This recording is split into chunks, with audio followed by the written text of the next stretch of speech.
Hello, and welcome to Conversations Worth Your While, a show in which I chat with really cool people about interesting topics to spark, inspire, and motivate personal and professional change. I'm Linda Bucher, Master Life Coach, author, and speaker, and today I have the pleasure of being joined by Ellen Grant, who is a speaker and an author and a consultant and a licensed therapist, and most significantly, a servant leader and lifelong learner. And our topic today is servant leadership as a lifelong learner. And this conversation is worth your while if you'd love to continue to self-develop and explore your inner capabilities and share yourself with the world, because we're not here to just take up space. And what we're going to cover today is what the heck is a servant leader? And we're going to talk about the importance of lifelong learning and how through those two things, you can make a bigger difference in this world. Hello, Ellen. How are you today? I am well. Thanks for having me here. I'm excited. You're very welcome. You're very welcome. I'm excited to have you here today. So I've known Ellen for a while now, and it seems like every time we meet, I learn something new about you and your servant leadership. You have endless stories, endless experience. In your lifetime, I cannot believe what you've done, what you've accomplished, where you've been, your experience. I'm always just so impressed by it and like, whoa, wow, fabulous. Well, So you're very flattering, but you know, I also feed off of you and the things that you've done with them, as well as your skills. Your technical skills are amazing. Thank you. I know. Kindergarten around you. So yeah, I'm probably the most technical life coach I know. But in a former life, I was a computer programmer. Okay. I'll explain it. Yeah. So today we're talking about servant leadership as a lifelong learner. So let's just start with servant leadership. That is a term that I actually learned from you. And I know there's been books written about it, but I wasn't aware of them until I met you. So can you just talk a little bit about what does it mean to be a servant leader? What is servant leadership? Sure. Well, servant leadership means to me that you're always in a giving and learning mode. So you're looking inward, first of all, to take those values that you hold dearly and outpour them to the world by making sure that you're giving to others. And at the same time, hopefully you're learning from others too. And underlying all of that is a value of kindness. Okay. We know there's too much negativity in the world. So if you start out your day just saying, I'm going to be a servant leader and I'm going to be kind, you're halfway there. You're more than halfway there. So that's a beautiful definition. And, as a coach and a lot of people that are in the entrepreneurial circles of the healing arts, that I guess that just what we embody is that servant leadership. We're not really here to make money. We're here to serve. Right. And first and foremost, and it feels like a calling, like our purpose. And then, the leadership piece of that term, right? So service we get, right? I'm in service every day. That's why I wake up in the mornings, to be in service of others and help other people. And let's talk about the leadership piece, because I know, Right. Women in leadership is definitely a big part of what you do and who you are. Yes, absolutely. Well, first of all, you have to wake up each day and say, okay, am I going to be a leader today or a follower? Okay. The leader puts you out front, but it also allows you the opportunity to own your own power.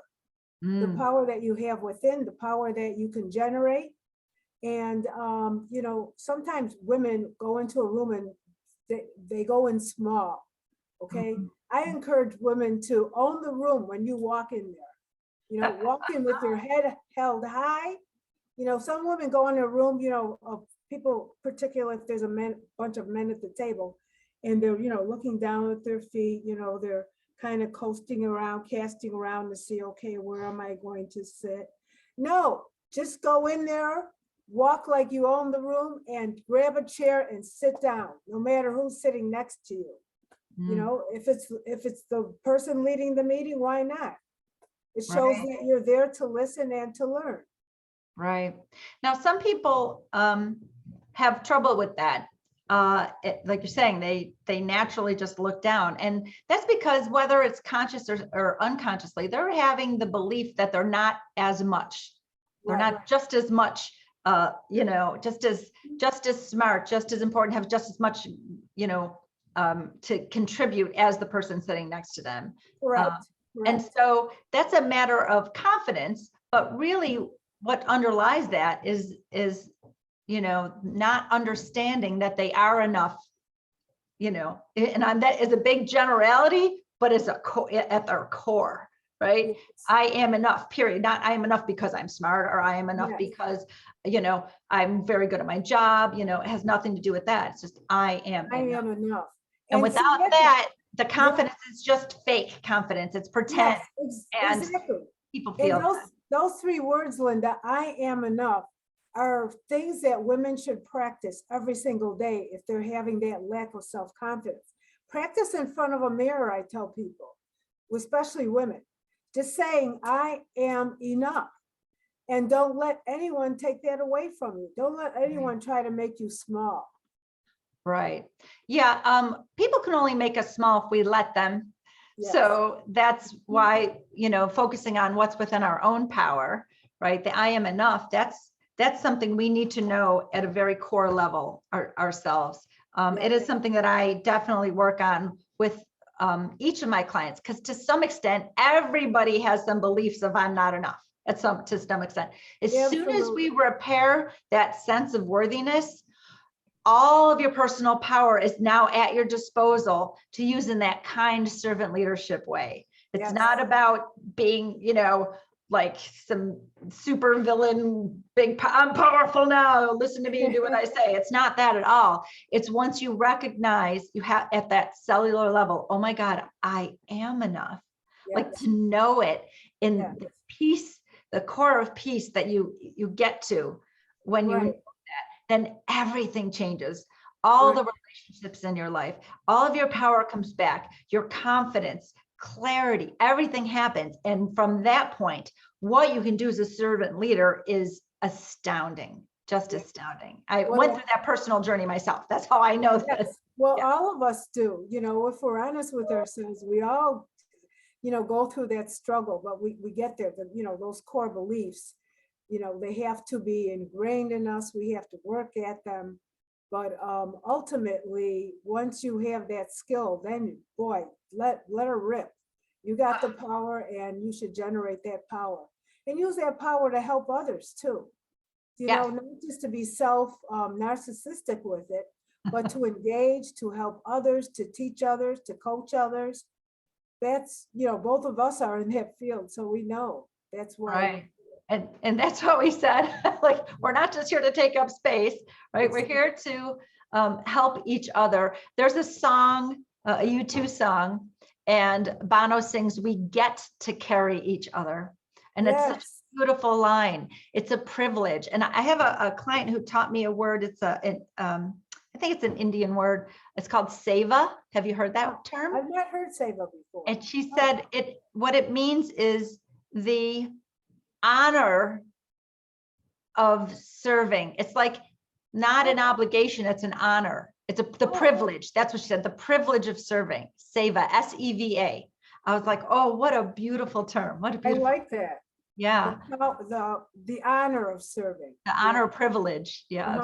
So yeah, it's probably something good to look up and get a little more clarity on, but it was. I sure will. Yeah, thanks for that. See, I learned something from you every day too. So, so let's move on to this importance of lifelong learning. Right? Why is that important to you, and how has that helped you to serve others? Well, it's helped me all my life because, you know, I was a kind of a wilting flower in my youth. You know, I thought I was just supposed to sit around and be quiet. And I found that with the goals that I had in mind in terms of moving up, that I was not using the power that I had within. So once I started asserting myself, also making my superiors aware of the fact that I have these skills, I have these capabilities, and I am hunger for more within this organization to make the organization more successful. then, the more opportunity I got, the more powerful I felt, the more felt the self-confidence I gained, and I just kept going forward. So, and what's really interesting is when we say lifelong learning, we don't necessarily mean books. That's kind of the learning through experience, learning through, I exert myself, and the way all learning is when I did this thing happened. If I liked what happened, I'm going to do more of it. If I don't like what happened, I'm going to do less of it, right? So when you recognize that exerting yourself and demonstrating to your superiors at work what your capabilities were, when you recognize that worked, now you've just learned more about what works, more about yourself, and gain confidence along the way. Absolutely. So that's a very beautiful thing. Took a bigger step. Yeah. Took a bigger step. Yeah, it's always a risk when you step out, when you want more, but sometimes you have to just step out on faith, and doing so can generate a whole bushel full of blessings. Absolutely, absolutely. So lifelong learning is, I am what I call, and so are almost all of my clients, what conscious expanders. Okay. You are also a conscious expander. A conscious expander. Okay. No. So everybody's learning. Everybody is learning because we fail forward. That's how we go. Like I said, we do something, there's a consequence. We either like the consequence or we don't, and we learn from it one way or the other. Whether we act on what we've learned on, that's a whole other, that's a whole other thing. But everybody's learning and growing all the time. But some of us are doing it on purpose. We are deliberate, and we don't just want to learn in our knowledge base. We want to expand, and I think of it like a globe, like a circle, like a globe, we want to expand spiritually, emotionally, mentally, our knowledge and wisdom. We want to grow and expand our relationships. We want to grow and expand our effectiveness in this world. We are conscious expanders. Yes. And this is actually sometime in the future, I'll start a whole movement about it. But right now I just talk about it with individuals here and there. But conscious expanders are lifelong learners in all of those ways. Right. Yeah, and one of the most important things that we can do is to be introspective. That's that emotional intelligence piece, right? Yes. To say, okay, look within and say, how am I interpreting what I'm seeing in this world? How, where did I go wrong in my thinking, in my belief system? And how can I make some mindset shifts, right? Or how can I employ someone to help me make mindset shifts? Right. So I can help myself. So conscious expanders are very much helping themselves as well, which is a very beautiful thing. Yeah, I like that too. So lifelong learning is so much bigger than just taking classes and learning from experience. It's so much bigger. It absolutely is. Yeah. I mean, you're generating your own energy outward, but also you're learning from the people around you, hopefully, from your superiors, from the people that work with you. A leader is effective when they have the ability or knowledge to use the people on their team to help everybody succeed. Yes, there's that. It takes a village, right? Absolutely. And humans are pack animals. We are meant to work together as a team. That's basically how we've evolved, and how we continue to evolve is through helping and serving each other. Yes. And everyone is a leader in some way. It really just takes that confidence, because if you think, oh, nobody cares what I have to offer, nobody cares about it, then you cannot lead. And you are actually robbing the world of some important gift that you have, because everyone's been given a gift. Exactly. Everyone has the ability to lead. Yes. We lead as mothers, right? We lead our children through how we teach them, protect them, our examples to them. We are leading, even if we're maybe following in some other area of our life. There are areas we're leading in, and we can look at our own styles of leadership, our servant leadership, like to kids, right? They're not paying us to raise them. If ever there was servant leadership, it's like, oh my, I'm doing this for you. It's all for you. Exactly. I'm thanking you because it's good for you. Yes. You're right. Yeah. But But So we are their first teacher, so yeah. yeah, hopefully and it's so good. we are servant leaders first and foremost to our children when we, and we can learn from that and say, listen, if I have the confidence to do that, why wouldn't I have the confidence to do this in my workplace? Who else can I help pull up? Exactly. Through my own example, by showing up confident in the gifts that I have, because if I can be a leader at home with my children, I can be a leader in my company, No doubt. or a leader as an entrepreneur, like I'm a solopreneur, right? Mhm. So yeah, Yeah. beautiful, beautiful. This has been such a fun conversation, Ellen. And one of the ways I know that you are doing servant leadership is through your writing. I know you've written 3 books, and you just wrote your newest book is called The Female Workers, 14 Commandments for Powering Up Your Career. So why 14 commandments? Well, yes, Moses only needed 12. However, No, he 10. wasn't. Was it 10? 12. 10? Do I not know my Bible? 10 commandments. Oh my gosh, my Yeah, goodness. 10. The 10 commandments.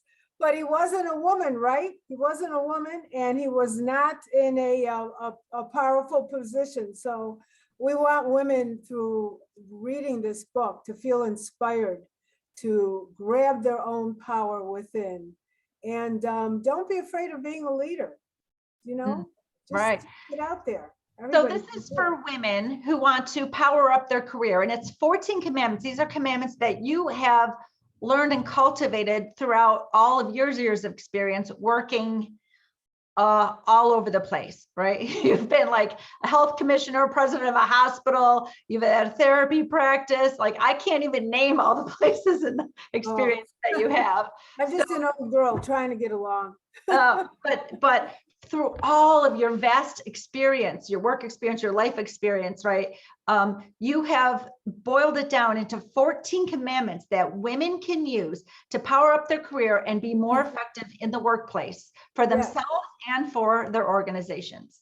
Absolutely right. That is fantastic. Yes. So what I'm going to do for our audience is I'm going to put a link to buying your book on Amazon right in the description down below.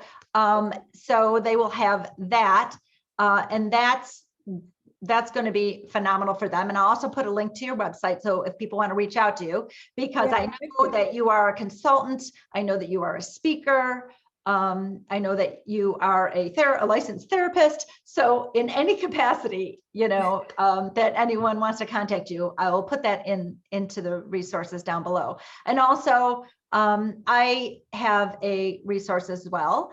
So it's about readiness, because how ready is someone to make change? Right?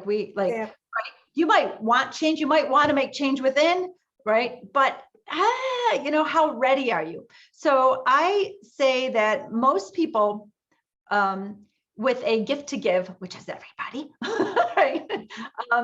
They go through 3 stages on the island of playing it safe before they actually are in that powerful place of clarity and confidence and total worthiness in order to give their gift to the world in a very deliberate way. So those 3 stages, where are you? All right, where are you? So I created something called, where are you on the island of playing it safe? Take the little quiz for going big and find out. So in the resources, I'm going to put a link to that quiz as well. So if anyone wants to find out how ready they are to create the change that they need to reach their own individual goals, that quiz will tell you exactly how ready you are. So that's what I have. So I'm Linda Bucher, and my gift is synthesizing wisdom and knowledge and making a soul connection with those I work with. And I love helping smart, creative people to get clear and lighten their load and nurture their passions and unleash their gifts on the world. So if you're watching this, please open the description where you'll find out how to contact me, how to contact Ellen, how to get the free tools and resources that we are gifting you. And once again, thank you, Ellen Grant. Thank you so much. And thank you to our audience for sharing your time with us today.